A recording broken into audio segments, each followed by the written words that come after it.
어제도 말씀드렸던 것처럼 예레미야서 30장에서부터 33장, 이 4장에 이르는 내용들은 이스라엘 백성들에게 회복과 새 언약에 대한 희망의 예언을 기록하고 있는 부분이 되겠습니다.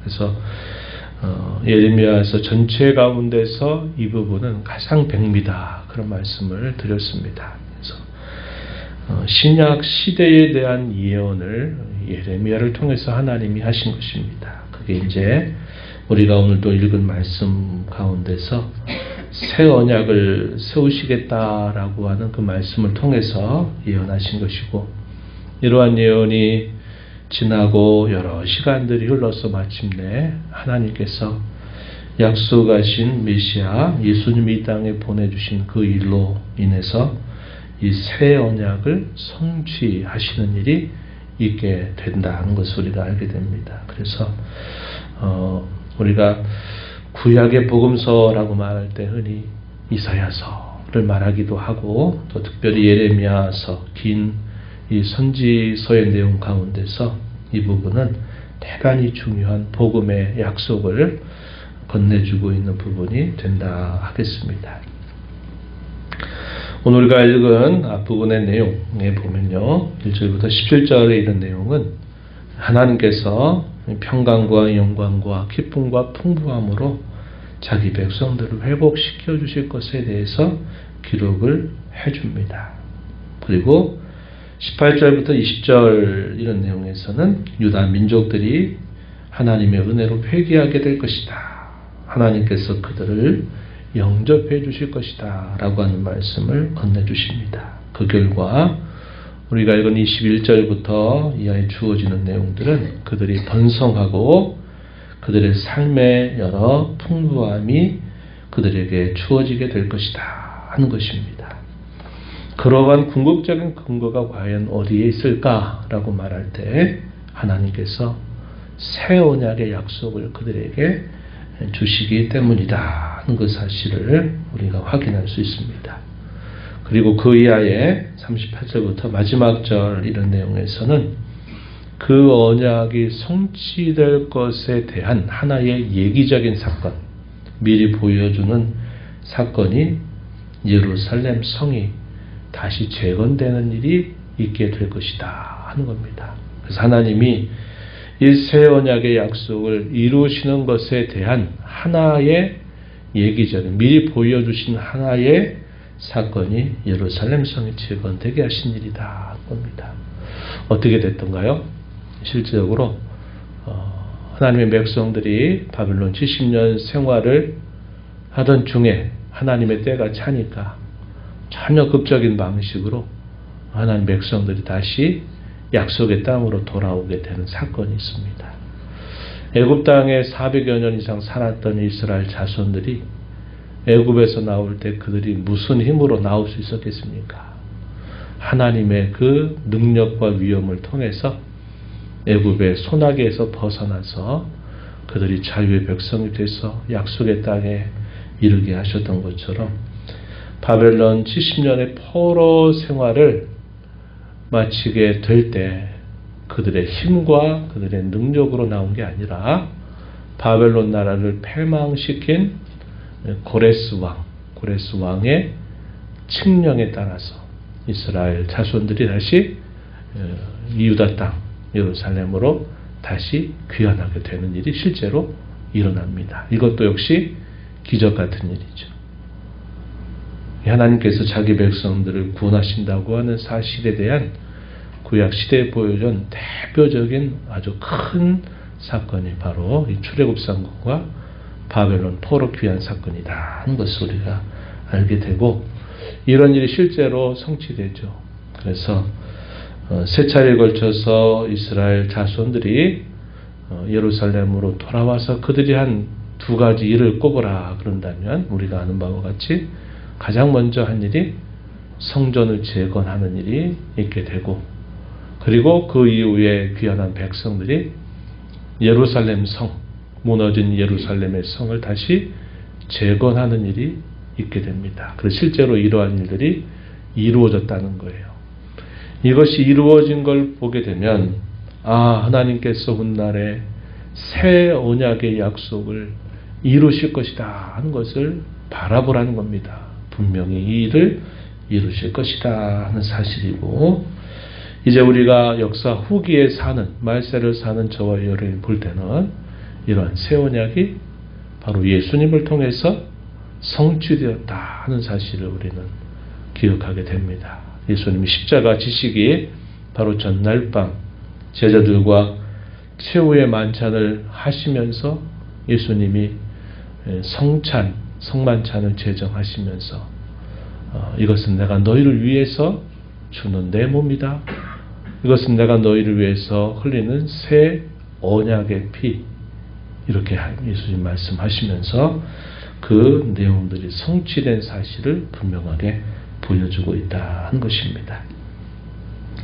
하나님께서 자기 백성들에게 수많은 그런 잘못과 실수와 허물에도 불구하고 하나님 그 백성들에게 끊임없이 그 백성들에게 은혜를 베푸신 것, 그들이 잘못된 길을 갈 때는 징계라고 하는 방법을 통해서 그들로 자신들의 잘못을 깨닫게 하고 돌이키게 하시는 일들을 계속 하시면서도 자기 백성들을 그 죄에 따라서 엄격하게 심판하신 적이 한 번도 없는 궁극적인 이유는 바로 새 언약의 약속 때문에 그러하다는 겁니다. 예수님께서 이 땅에 오셔서 자기 백성들의 모든 죄를 다 짊어지고 죽으시고 부활하신 그 사건을 통해서 하나님께서 오래전부터 구약의 모든 자기 백성들을 향해서도 끊임없는 긍휼과 자비와 사랑을 베푸셨던 것이다 한 것입니다. 바로 훗날에 하나님이 행하실 예수님을 통한 이 십자가의 대속 사건을 중요한 근거로 삼아서 하나님이 자기 백성들에게 한량없이 은혜를 베푸시는 것이고, 이방 나라나 대적 나라들에 관하여서는 하나님이 그 죄를 참으시는 것처럼 보이지만 그러나 끝에 가면 그 죄값을 분명하게 공의로 심판하시는 일이 있게 된다는 겁니다. 자기 백성들을 향해서는 하나님께서 공의로 그들을 대하시는 것이 아니라 징계를 통해서 그 백성들에게는 계속적인 은혜를 부어주신다 하는 것이죠. 오늘 저와 여러분이 살고 있는 이 인생살이 가운데서도 마찬가지입니다. 우리가 하나님 앞에 얼마나 많은 죄와 허물을 반복하고 사는지 몰라요.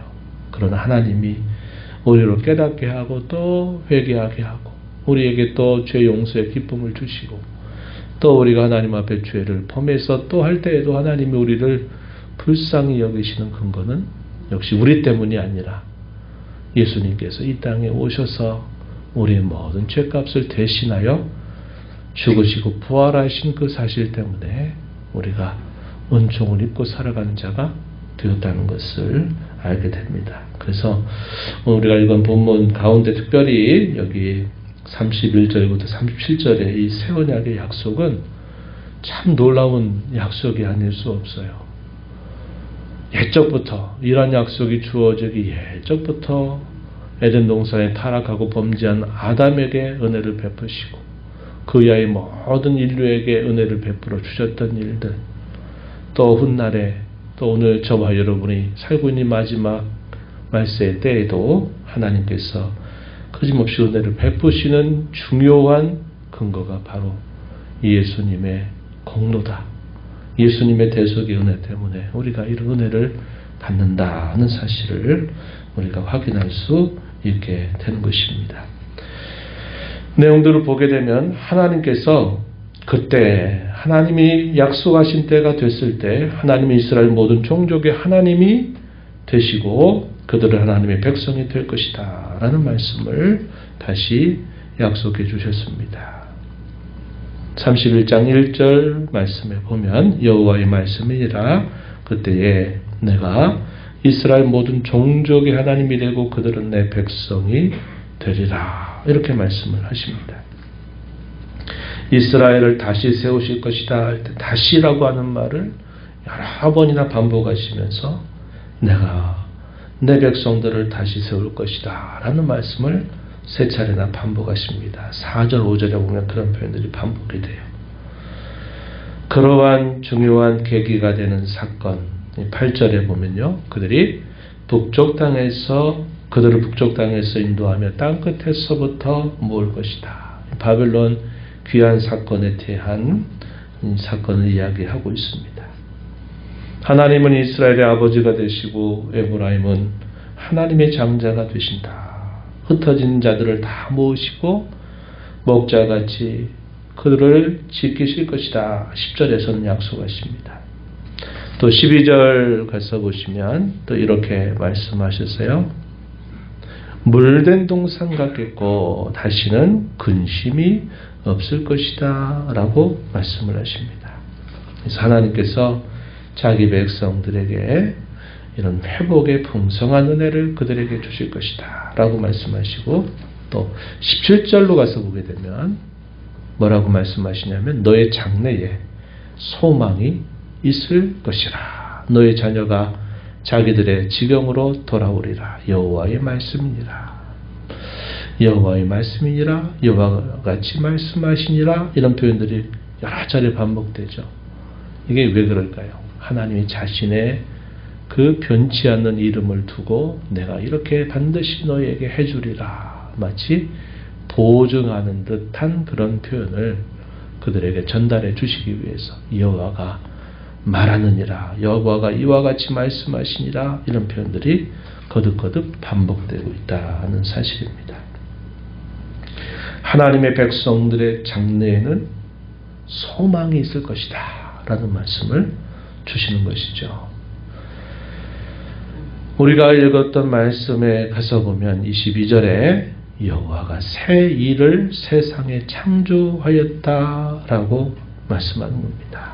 그래서 하나님의 백성들의 궁극적인 장래, 미래에는 그 소망이 결코 사라지지 않고 끊어지지 않고 그 소망이 이루어지게 될 것을 하나님이 약속하고 있다는 것입니다.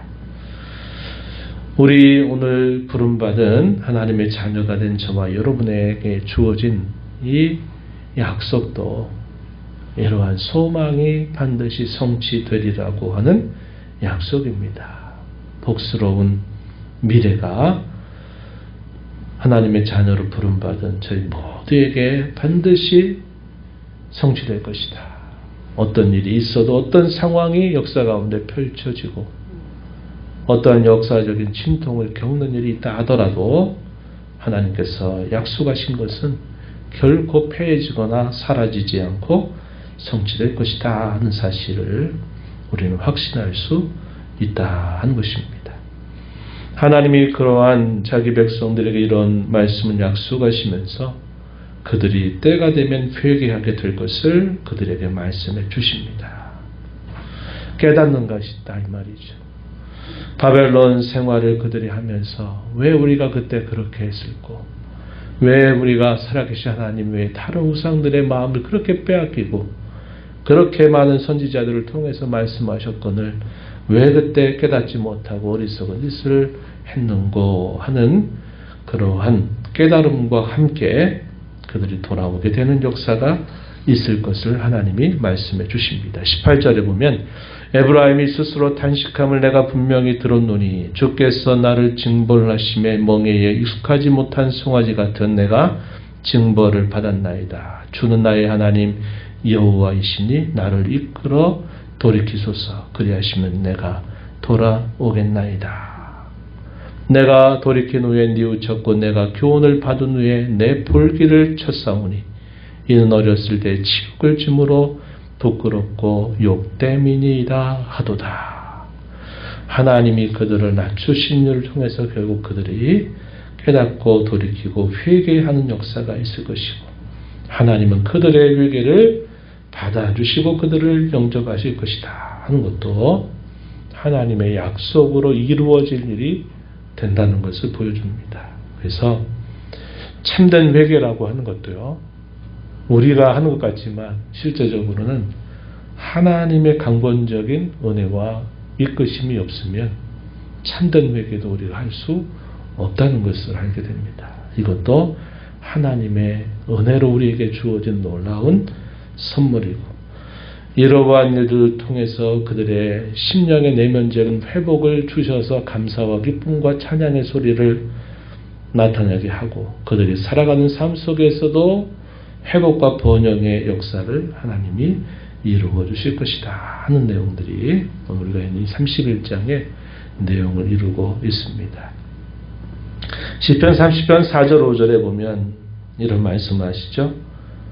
노여움은 잠깐이지만 은총은 평생이로다 라는 고백을 통해서 하나님을 찬송합니다. 저녁에는 울음이 깃들일지라도 아침에는 기쁨을 주시리로다. 이런 말씀을 통해서 하나님이 역사 가운데, 그리고 작게는 우리 인생 가운데서 하나님 베풀어 주시는 그분의 은혜가 무엇인가를 노래하고 찬송합니다.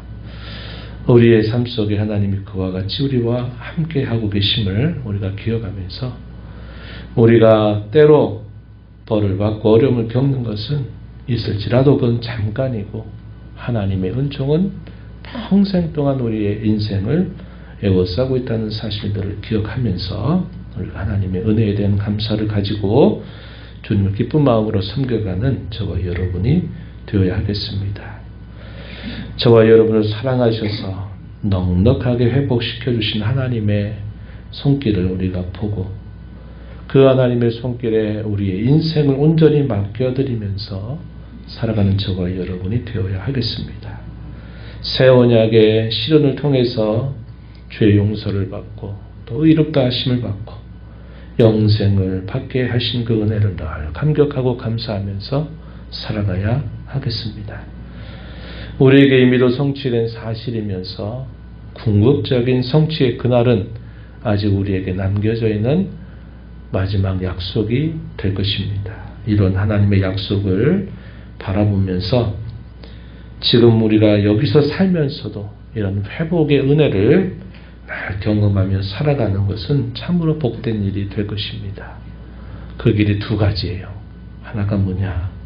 참되고 진실한 회개를 통하여서 하나님 앞에 우리의 죄를 끊임없이 용서받는 길이고, 또 하나는 오늘 우리가 읽은 말씀 21절에 보면 뭐라고 얘기하시냐? 큰 길, 곧 내가 전에 가던 길을 마음에 두어라 하는 말씀. 예레미야에서 길에 대한 하나의 이미지를 통해서 하나님 백성들이 가야 될 길이 무엇이냐 할 때 그것은 옛적 길로 가는 것이다. 선한 길로 행하는 것이다. 오늘 본문에서는 옛적 길, 선한 길을 뭐라고 표현했습니까? 큰 길. 한자말로 대로입니다. 대로. 시편 84편에 그 마음에 시온의 대로가 있는 자가 복이 있다라고 고백하는 것처럼 하나님의 말씀을 따라 사는 길이 대로다. 이 대로를 따라 끊임없이 말씀 붙들고 살아가는 삶이 지금 여기서도 회복을 경험하는 복된 삶의 방법이다 하는 것을 배웁니다. 이러한 교훈들을 마음에 새기면서 이 한 주간 흩어진 교회로 또 힘써 살아가는 저와 여러분이 되기를 진심으로 바랍니다.